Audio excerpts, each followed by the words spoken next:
Praise the Lord, brothers and sisters. இன்னைக்கு Bible study together day 13 and 14 ஓடது பார்க்க போகிறோம். அதாவது நேத்தியோடது இன்னையோடது சேர்த்தே பார்த்துடலாம் வாங்க. இன்னைக்கு நம்ம பார்க்க போகிற சாப்டர் ஜெனிசிஸில் அதிகாரம் 49லேருந்து 50 வரைக்கும். அப்புறம் இதில் யாத்ராகம் இருக்குல்ல, எக்ஸோடஸ், அதில் 1 and 2 பார்க்க போகிறோம். ஃபர்ஸ்ட் நம்ம ஜெனிசிஸில் சாப்டர் 49ஓடது என்னன்னு பார்த்துடலாம்.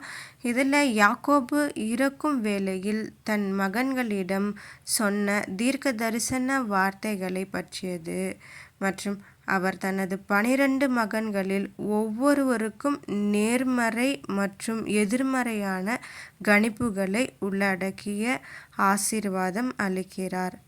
தென் ஜோக்கப் அவரை கானானில் அடக்கம் செய்யும்படி தனது மகன்களுக்கு அறிவுறுத்துகிறார். இதில் ஜாக்கோப் தன்னுடைய 12 மகன்களுக்கு கொடுத்த ஆசீர்வாதம் மற்றும் தன்னை கானானில் அடக்கம் செய்வதையும் இதில் குறிப்பிட்டிருக்காரு. அடுத்தது நம்ம அதிகாரம் 50 என்ன சொல்லுது என்பதையும் நம்ம பார்த்துடலாம் வாங்க. இதில் ஜோசப்பின் தந்தை ஜாக்கோப் இறந்ததையும் அதுவரை நடந்த சம்பவங்களையும் பைபிள் விவரிக்கிறது. ஜோசப்பின் சொந்த மரணம் மற்றும் அதற்கு வழிவகுக்கும் நிகழ்வுகளும் இதில் அடங்கும். இதோட ஜெனிசிஸ் அதிகாரங்கள் முடியுது. இப்போ நம்ம யாத்ராகமம் அதோட எக்ஸோடஸ் சாப்டர் ஆரம்பிக்குது.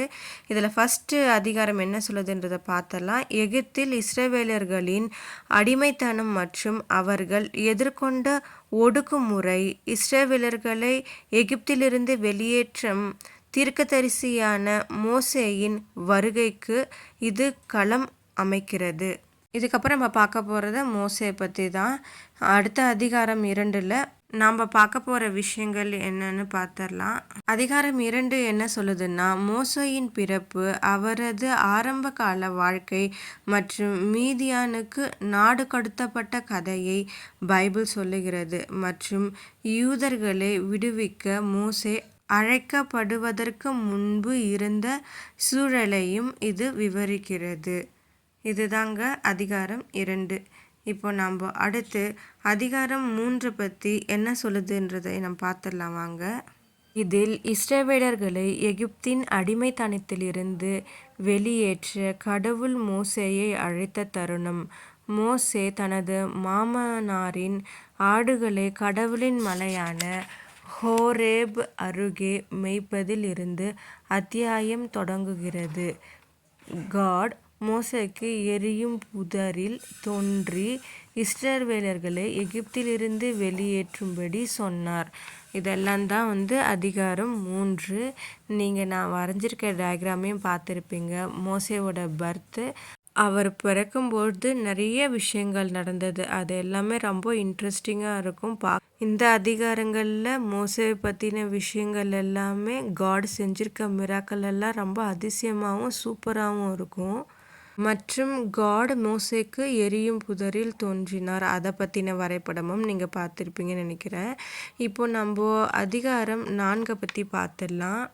இதில் இஸ்ரவேலர்களை எகிப்திலிருந்து வெளியேற்றுவதற்காக மோசேக்கு கடவுள் கொடுத்த கட்டளை, மோசேயின் அதிகாரத்தை உறுதிப்படுத்தவும் அவருக்கு உறுதியளிக்கவும் கடவுள் எவ்வாறு அடையாளங்களை கொடுத்தார் என்பதையும் இது காட்டுகிறது.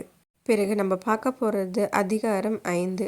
இதில் என்ன சொல்லியிருக்குன்னா, மோசேயும் ஆரோனும் பார்வோனிடம் இஸ்ரவேலர்கள் வனாந்தரத்திற்கு சென்று வழிபட அனுமதிக்க வேண்டும் என்பதை பற்றி தான் இந்த அதிகாரம் 5ல் சொல்லியிருக்காங்க. அடுத்தது நம்ம அதிகாரம் 6 பற்றி பார்த்துடலாம்.